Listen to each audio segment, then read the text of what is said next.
వచ్చాము. మరి తల్లిదండ్రులు ఉన్నారు, మరి సమయం కాదు వాళ్ళు పేరు చెప్పారు కాబట్టి ఒక మాటను ధ్యానం చేసుకుందాము. యెషయా గ్రంథము 57వ అధ్యాయము మొదటి వచ్చిన నిజంగా ఈ ఆదరణ కొడి కొరకై దేవుని సేవకులు ప్రార్థన చేసి చాలా గొప్ప మాట.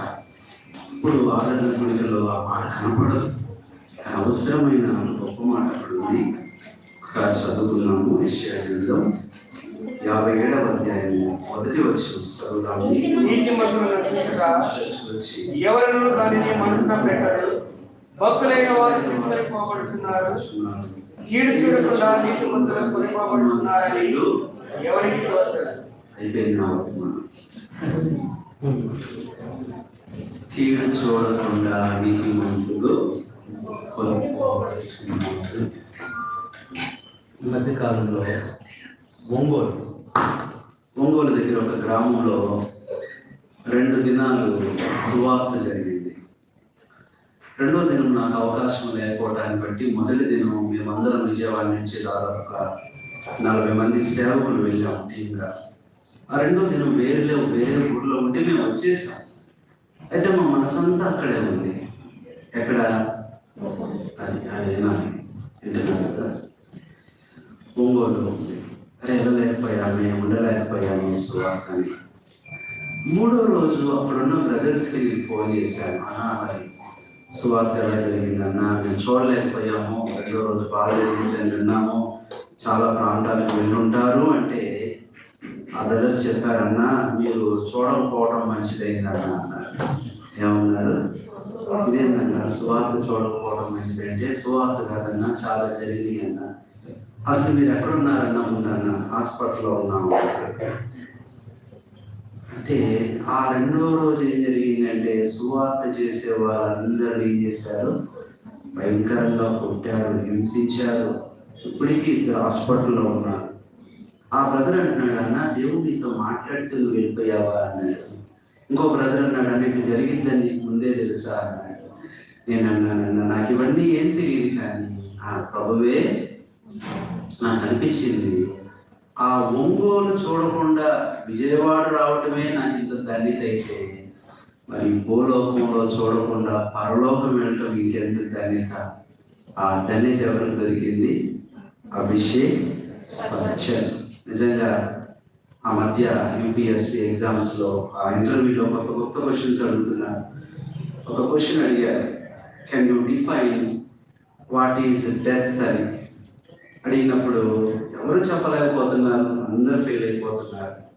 బట్ ఒక్క క్రిస్టియన్ అమ్మాయి అనుకోకుండా ఆ రోజు ఆ ఇంటర్వ్యూలో అమ్మాయి వచ్చింది. అమ్మాయికి అడిగారు, అమ్మా అన్నీ బాగానే ఉన్నాయి, ఒక ప్రశ్న మాత్రం, ఎందుకంటే మరి మీరు పెద్ద ఆఫీసర్లు అవుతున్నారు, ఎంతోమంది యోగక్షేమాలు మీరు చూడాలి, ఎంతోమంది మరణిస్తుంటారు, వారిని కాపాడాలి, అసలు మరణించిన వారి దగ్గరికి వెళ్ళాలి, అసలు మరణం అంటే ఏంటి అంటే, అమ్మాయి ఎంత బాగా చెప్పిందంటే, చెప్పింది, సార్ నాకు తెలిసినంతలో మరణం అనేది మా అంటే మంచిదండి అనింది. ఏమనేది? మా అంటే మంచిది. ఎవరన్నా మంచిది అంటారా? అంతకుముందు చెప్పిన వాళ్ళందరూ ఏమన్నారు? మరణం అంటే భయంకరమైంది, మరణం అంటే చేదైనది, మరణం అంటే ఎడబాటు, మరణం అంటే చీకటి. అవన్నీ ఎవరు కూడా వినలా, స్పందించలా, వాళ్ళు ఫెయిల్ అయిపోయారు. ఈ అమ్మాయి ఏంటి కొత్తగా చెప్తుంది, మా అంటే మంచిది, రా అంటే రమ్యమైనదండి అని, ఇట్స్ బ్యూటిఫుల్ అని, నా అంటే నమ్మకమైనది అని, మరి మూ అంటే ముఖ్యమైనది. వాళ్ళు ఏం మాట్లాడలేకపోయి ఇలా చెప్తుంది. వాళ్ళు అన్నారు, కెన్ యూ ఎక్స్ప్లెయిన్? ఇది ఎక్స్ప్లెయిన్ చేయగలవా? చేస్తాను సార్. మా అంటే మంచిదండి, ఈ లోకంలో ఇన్ని బాధలు పడే కంటే, ఇన్ని పరిస్థితులు చూసే కంటే, ఇన్ని అవమానాలు పొందే కంటే, ఇన్ని ఇబ్బందులు పడే కంటే మరణిస్తే ప్రభు దగ్గరికి వెళ్ళడం అది మంచిదే కదండి. వెరీ గుడ్, మాటలు వేస్తున్నారు. మరి చివరికి ఏం చేస్తారో తెలియదు. మరి ఏంటమ్మా రా అంటే రమ్యమైనది. అవును సార్, ఈ లోకం అంతా భయంకరమైనది, ఘోరమైనది, దుష్టత్వంతో కూడింది, కానీ మరణించిన తర్వాత అది ఎలా ఉంటుందంటే ఆ పరలోకం చెప్పండి రమ్యమైనది. మరి నా అంటే నమ్మకమైనది. అవును సార్, అది కూడా చెప్తారు. ఇక్కడ ఒక్కళ్ళు కూడా నమ్మకమైన వాళ్ళు. ఇంకో మాట అన్నమాట, మీ మీద కూడా నమ్మకం లేదు, ఉద్యోగం ఇస్తారో లేదు అని, కానీ నా దేవుడు నమ్మకమైన వాడు. మూవ్ అంటే ముఖ్యమైనది వెళ్తున్నాం. అవును సార్, అక్కడ బతికేదే అక్కడికి వెళ్ళడానికి సార్, ఆ మరణం కోసం ఎదురు చూస్తున్నాం. అంతకంటే ముఖ్యమైనది ఏదంటే యూపీఎస్సి చరిత్రలో ఇంటర్వ్యూ చేసే అధికారులు లేచి చప్పట్లు కొట్టి ఉద్యోగం ఇచ్చింది అదే ఫస్ట్ టైం అంటే మరణం అంటే. ఇలా అది పుస్తకాల్లో కూడా వచ్చేసింది. ఉంటారుగా, ఎవరో ఉంటారుగా మన లాంటి వాళ్ళు, సరే తెలుగులో చెప్తావు, ఇంగ్లీష్లో కూడా చెప్పేయడు అంటారంట. సార్ చెప్తాను సార్, డెత్ కదా సార్, డి అంటే అది డిగ్రీ అండి అని అంటే, డి ఫర్ డిగ్రీ. మరి ఈ అంటే ఏంటి? అది ఎంగేజ్మెంట్ అండి అండి. ఏ అంటే ఏంటి? అరేంజ్మెంట్ అండి అంది. టీ అంటే ఏంటి? ట్రాన్స్పోర్ట్మెంట్ అండి అంది. హెచ్ అంటే ఏంటి? హానర్ అండి. ఎక్స్ప్లెయిన్ చేసింది. అవును సార్, మన డిగ్రీ ఎప్పుడు ఇస్తారు సార్? కోర్స్ అయినప్పుడు అమ్మా. ఈ భూలోకంలో కూడా ఇది కోర్స్ అండి, ఇది అయిపోయాక అసలు డిగ్రీ ఇదండి, డీపర్ డిగ్రీ. మరి డిగ్రీ అయిపోయిన తర్వాత మరి ఏదో ఒక జాబ్ ఎంగేజ్ అవ్వాలి కదండి. పరలోకంలో దేవుడితో ఎంగేజ్మెంట్ అండి ఇది. మరి ఎంగేజ్మెంట్ అయ్యాక నెక్స్ట్ ఏంటి సార్? ఎంగేజ్మెంట్ అయ్యాక అరేంజ్మెంట్ చేసుకోవాలి కదా సార్. ప్రభు నా కొరకు అన్ని అరేంజ్ చేశాడు. మరి టీ అంటే సార్ ఎన్ని అరేంజ్ చేయాలి, నేను ఇక్కడ ఎందుకు సార్, నేను ట్రాన్స్పోర్ట్ నేను వెళ్ళిపోవాలి కదా సార్. హెచ్ అంటే ఏమవుతుంది చెప్పండి? నా దేవుడు అక్కడ నాకేం ఇవ్వబోతున్నాడు?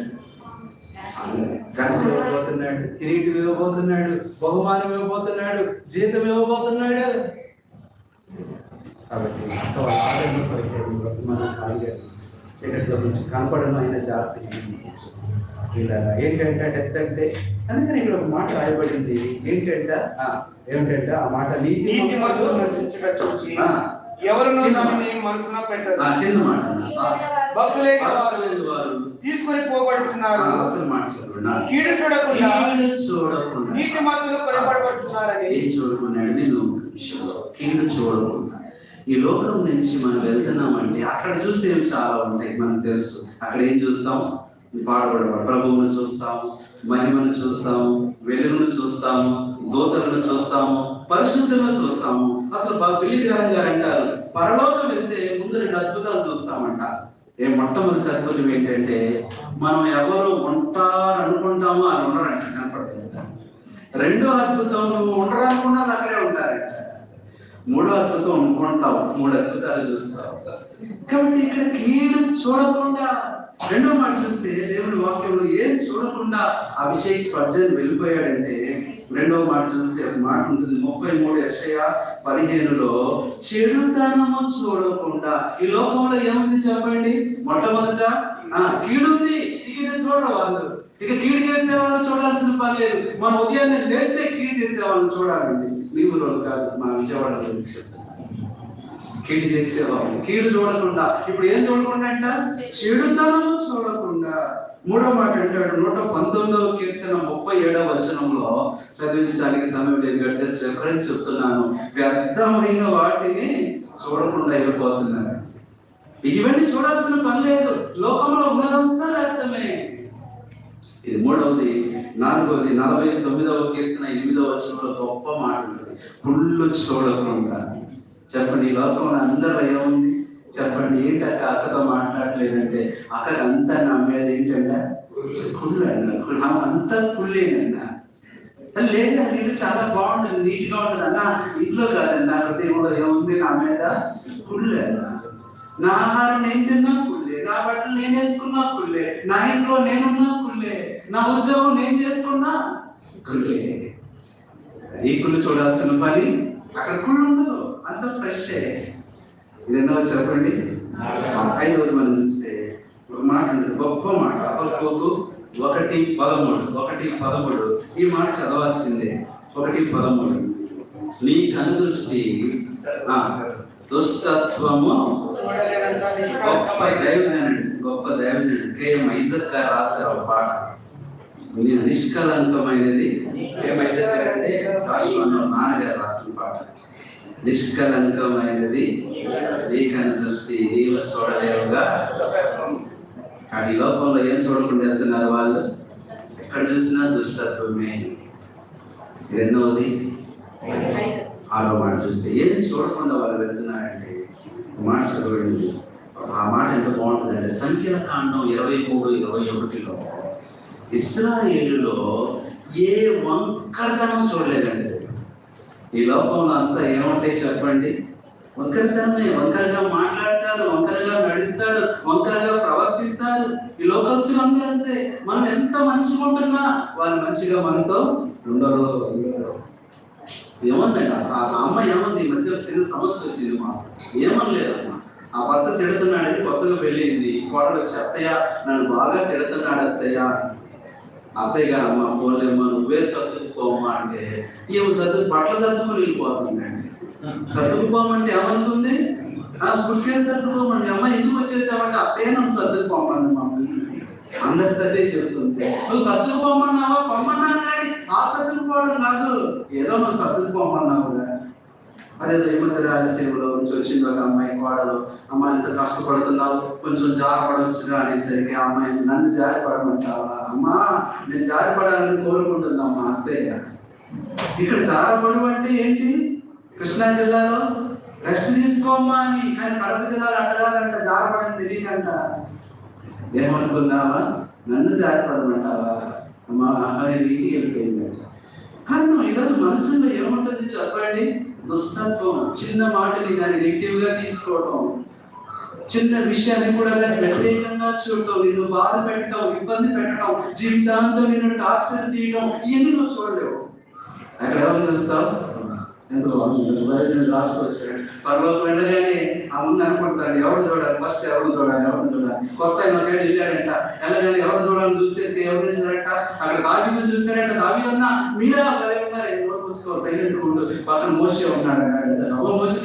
మోసే ప్రైజ్లాడన్నాడు. ఎట్లా నటించాడు? పక్కన బక్సింగ్ గారు ప్రార్థన చేసుకుంటారు అన్నాడు. అమ్మో బక్సింగ్ గారు కూడా ఉన్నారా? అవును చూడొచ్చు. నువ్వు ఈ లోకంలో చూడలేనివన్నీ అర్థమైంది. అక్కడ అన్ని నువ్వు చూస్తావు. ఇది దుష్టత్వమును, ఇశ్రాయేలు వంకరతనము. ఒక్క మాట చివరి మాట చూస్తే చూడండి, ఆయన యాకోబులో ఏ దోషమును కనుగొనలేదు, ఇశ్రాయేలులో ఏ వంకరతనమును చూడలేదు. 7వ చివరి మాట చూస్తే 40వ కీర్తన 12వ వచనం, భూమి మీద రాబోయేవి ఇవన్నీ ఎవరు చూడరు, కొనిపోయే వాళ్ళందరూ లెక్క వేయింది నేను తల ఎత్తి చూడలేక చాలు. 7వది ఏం రాబోతుంది చెప్పండి భూమి మీదకి? అమ్మ చూడండి, కరోనా ఎంత భయంకరంగా ఉందండి. అసలే భయపడుతుంటే ఇప్పుడు ఏమంటుంది WHO 4వ వేవ్ వస్తుందంట, చాలా భయంకరంగా వస్తుందంట, త్వరగా రాబోతుందంట. కరోనా టైం ఎట్లా ఉంది? ఇప్పుడు ఏం చేసిందంటే ఆరోగ్య సంస్థ కరోనాకు ముందున్నోళ్ళు, కరోనాకు తర్వాత ఉన్నోళ్ళని ప్రజల్ని 2 రకాలుగా విభజించారు. చూడండి, ఇక్కడ ఉన్న వాళ్ళు కూడా కరోనా వచ్చి బతికిన వాళ్ళు ఉన్నారు, రాకుండా బతికిన వాళ్ళు కూడా ఉన్నారు. నేను ఏంటంటే నాకు వచ్చింది కానీ కలలో వచ్చింది, అదొక వెరైటీ. లేకపోతే వచ్చింది ఏమైపోయేవాళ్ళం. ఇలాంటి పరిస్థితులు ఉన్నాయి. కాబట్టి ఎవరైనా ఇక్కడ ఉన్న వాళ్ళు ఇంకా లోకాన్ని ప్రేమిస్తూ ఈ లోకంలో ఇంకెక్కువ కాలం బ్రతుకుతాను, ఆనందిస్తాను, ఏదేదో అనుకుంటున్నారేమో, ఇవంతా కూడా పనికిరాని. అని చెప్పారు సువార్త. ప్రభు కావాలి, ప్రభుని చూడటానికి మనం గురి పెట్టుకుందాం, ఆయన కొరకు నిశ్చిద్దాం. ఈ యొక్క ఆదరణ దినము అనేకులకు రక్షణ దినము. వాళ్ళని ప్రభు యేసుక్రీస్తు వారు ఈ లోకంలోకి వచ్చి ఇవన్నీ చూశాడు. ఆయన బాధ చూశాడు, పుళ్ళు చూశాడు, మనుషుల్లో దుష్టత్వం చూశాడు, అసూయ చూశాడు, వంకరతనం చూశాడు. ఇవన్నీ చూసి ఇవన్నీ మనం చూడకూడదని ఆయన మన కొరకు చనిపోయి తిరిగి లేచి మళ్ళా రాబోతున్నాడు. ఎక్కడికి తీసుకెళ్ళడానికి? పరలోకానికి తీసుకెళ్ళడానికి ఆయన రాబోతున్నాడు. కాబట్టి చివరి దినాల్లో, భయంకరమైన దినాల్లో, మరణం ఎప్పుడు వస్తుందో తెలియదు. కాబట్టి భక్తుడు అన్నాడంట, అయ్యా నేను ఎప్పుడు చనిపోతాను నాకు తెలియదు, కానీ ముందు నాకు చెప్పయ్యా అన్నాడంట. ఎలా చెప్పాలి నీకంటే ప్రభువా నాకు దయచేసి ఒక ఉత్తరం రాయి ముందు ప్రిపేర్ అవుతాను అన్నాడంట. సరే అన్నాడు. ఒక ఉత్తరం కూడా రావట్లేదు దేవుని దగ్గర నుంచి, ఇష్టానుసారంగా జీవిస్తున్నాడు. ఒకసారి దోతలు వచ్చారు, అయ్యా నీ టైం అయిపోయింది ప్రభు రమ్మన్నాడంటే అంతా అబద్ధం, నాకు దేవుడు ఉత్తరం రాస్తానన్నాడు. ఉత్తరం 4 రాశాడు, 4 ఉత్తరాలు రాశాడు. The 4 letters that God writes to mankind. ఏంటి మొదటి ఉత్తరం అంటే, బాబు నీకు అప్పటి మీద నీ తల వెంట్రుకలు ఏమైంది, కొంచెం తెల్లగా అవుతుంది కాబట్టి ఫస్ట్ లెటర్ అండి, ఇది కాదు ముందు చెప్తున్నాను. అది మొట్టమొదటి లెటర్. తల వెంట్రుకలు ఎలా అవుతున్నాయి, తెల్లగా అవుతున్నాయి అంటే నీ మరణం, మన ఆయుష్ పెరుగుతుంది అనుకుంటున్నావు, ఆయుష్ తగ్గిపోతుంది. రెండో లెటర్ ఏంటంటే బాబు ఇంతకు ముందు మామూలుగా ఉండేవాడు, ఇప్పుడు కళ్ళజోడు ఎంత బాగుంది, ఇది కళ్ళజోడు వచ్చిందా లేదా, ఇది రెండో లెటర్ అంట. మూడో లెటర్ ఇంత ముందులాగా నవ్వలేకపోతున్నా వీటి ఏమైపోయింది పళ్ళు. మరి నాలుగో లెటర్ ఏంటి, ఇప్పుడు నువ్వు మెట్లు ఎక్కుతున్నావా, మోకాలు లేదంట. మీరు ఏమనుకోవద్దు, మీకు ఎన్ని లెటర్లు వచ్చినా నాకు నాకు 2 లెటర్లు వచ్చేసింది. ఒక లెటర్ వచ్చింది రైట్, రెండో లెటర్ కూడా రాస్తున్నాడు దేవుడు. కానీ ఎప్పుడు ఎలా ఉండదో తెలియదు. దేవుడు ముందుగానే మనందరి కోసం 66 లెటర్స్ రాశాడు. ప్రేమ ఉంది, నిరీక్షణ ఉంది, నమ్మకత్వం ఉంది. కాబట్టి ఒకటే మాట, అక్క వాళ్ళకి, కుటుంబానికి, సంఘానికి ఇవన్నీ చూడకుండా అభిషేకం రాడు. చెప్పాలంటే పరలోకం గురించి మనకి నిజంగా అర్థమైతే ఇప్పుడే చచ్చిపోవాలనిపించింది. అందుకనే దేవుడు అలాంటి నిరీక్షణ మనకి ఇచ్చాడు. ఏమంటున్నాడు అన్నమాట, యెషయా 57:1 కీడు చూడకుండా వాళ్ళు, రెండోది ఏం చూడకుండా వెళ్ళిపోయాడు, ఏంటంటే చెడుతనం చూడకుండా వెళ్ళిపోయాడు. మూడవది వ్యక్తమైన వాటిని చూడకుండా వెళ్ళిపోయాడు. నాలుగవది కుళ్ళు చూడకుండా వెళ్ళిపోయాడు. ఇది బాగా చెప్తున్నారు అక్కలు, ఎక్స్పీరియన్స్ కూడా ఉన్నట్టుంది. ఐదవది ఏంటి, దుష్టత్వం చూడకుండా వెళ్ళిపోయారు. నాన్నగారు రాసిన గొప్ప పాట ఏదైతే అంకులు నాకు మీ తండ్రి ఇంకేం వేసారు. తర్వాత ఏం చూడకుండా అంగాదానం చూడకుండా వెళ్ళిపోయాడు. ఏడవది బాగుంది. ఎంతో మా అమ్మ చనిపోయినప్పుడు ఎంత ఏడ్చానో, ఒకరోజు అంత సంతోషించి, ఎందుకంటే కరోనా ముందు చనిపోయింది మా అమ్మ. అదే కరోనా టైం అయి ఉంటే ఎంత బాధపడేదో మా అమ్మ, చాలా బలహీనురాలు, కాలు వస్తే ఎగిరిపోయేది. నేను ఎంత ప్రభువును స్తుతించాను. కాబట్టి ఇందాక అన్నగారు చెప్పినట్లు it is not only comforting meeting but also thanks giving. మా అభిషేక్ నువ్వు తీసుకెళ్ళినందుకు ఎంతో కృతజ్ఞతలు. నేను కూడా అదే నిరీక్షణలో ఉన్నాను. ఆ నిరీక్షణలో జీవించడానికి సహాయం చేయడం యొక్క థ్యాంక్ యూ.